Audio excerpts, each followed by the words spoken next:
we all have two people. We all have two people. And I'm not saying you're crazy. We have the easy voice. That's that voice that we all love. That's that very comfortable voice that's that mommy holding you saying it's going to be okay. Doesn't care how good you are, just loves you.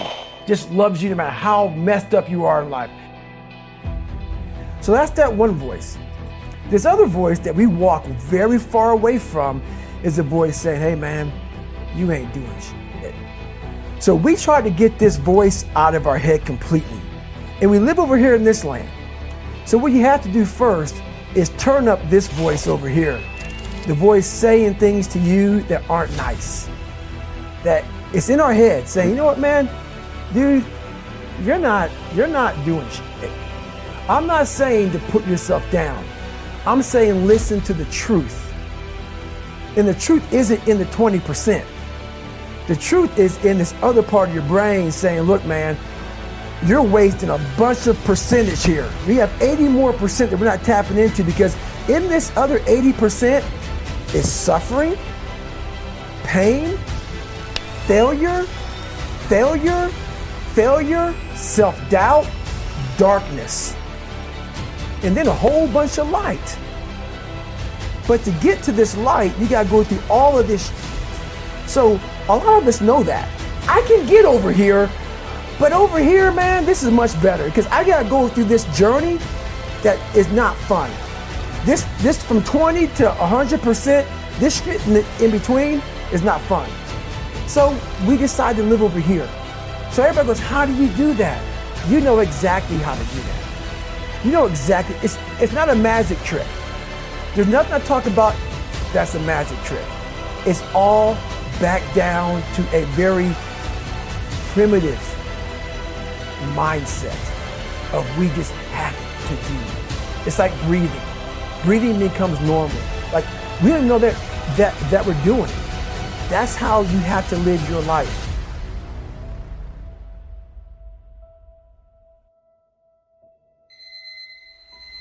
When that alarm clock goes off at 4 or 5 in the morning, your mind says no. You just say, it's just what we do. It's what we do now. Because to get to where you want to go, the amount of pain involved, I'm not saying physical, I'm not saying you got to break yourself off. The amount of mental pain of how many times you're going to have to do something that you don't want to do to get to where you want to go. When I was 297 pounds and I was fat as hell trying to be a Navy SEAL, the scariest thing in the world to me, even to this day, was that could have been the rest of my life. I thought then I was trying hard. That's the scariest thing in the world. I thought then, 297 pound, working for Ecolab, spraying for cockroaches, making $1,000 a month. I thought that was me at my 100% potential. Come to find out, a few years later, I wasn't anywhere near that. 106 pounds less, graduated Navy SEAL training, went on to do all these other things. Looking back on that, that was me trying hard. That's why people gotta understand, what is in us, we have no idea until we start trying hard. And I mean really trying hard, where you're obsessed with, hey, this is my new norm. My new norm is that, wow, this isn't always fun. It's not always meant to be fun. And that's when you know you're trying hard. Is that, and so people listening to us that maybe are at 20% or 30%, you know, about, yeah, I'm going hard, I'm going max, and yet they're not seeing the results. Like, how do they actually shake themselves out of that? We're all in a battle with our own brains. That's all life. That's all life is. It's the most powerful thing in the world, is your own brain. It can work for you or against you.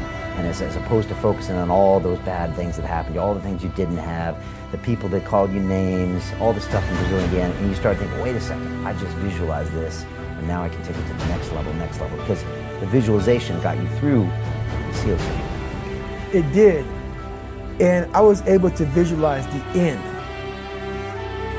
So when I was 297, and I was all fat and out of shape, and I couldn't run a quarter mile, and I was drinking milkshakes and eating boxes of donuts, I visualized, man, how would it feel for a brief moment So there was 22 guys that graduated. I watched this segment on TV about these guys going through Navy SEAL training. And I couldn't even, I wasn't a great swimmer. I was afraid of the water, all this crap, man.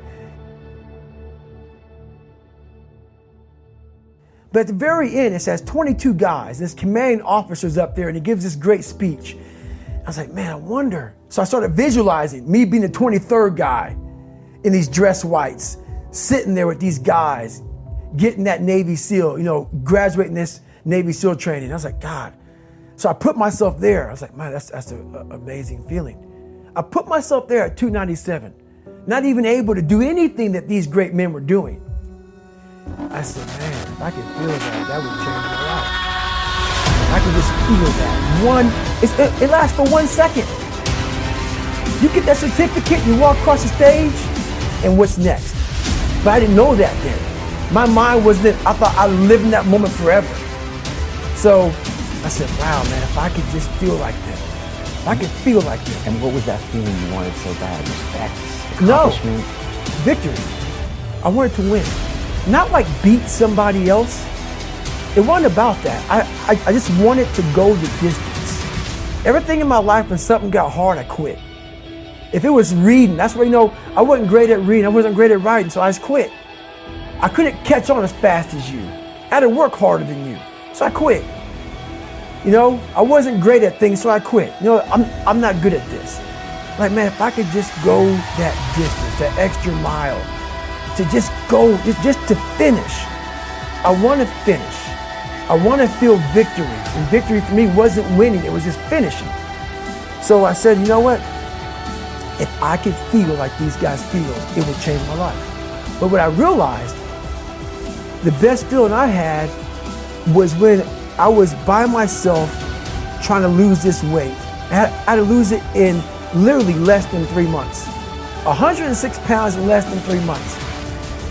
And literally, I started feeling victory just by putting myself in the battle. It wasn't about going to Navy SEAL training. It wasn't about being the 23rd guy in that chair.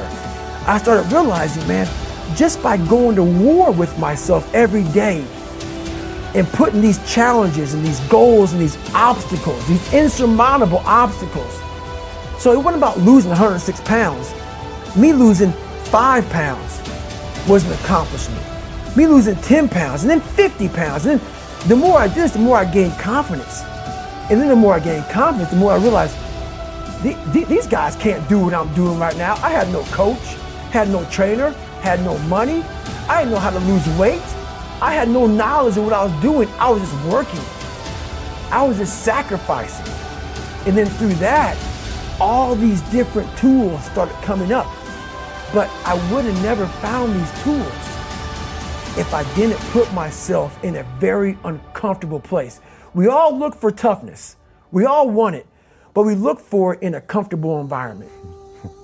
You will not find toughness in a comfortable environment. Those of you who are listening to this, whoever hear this, you will not find it.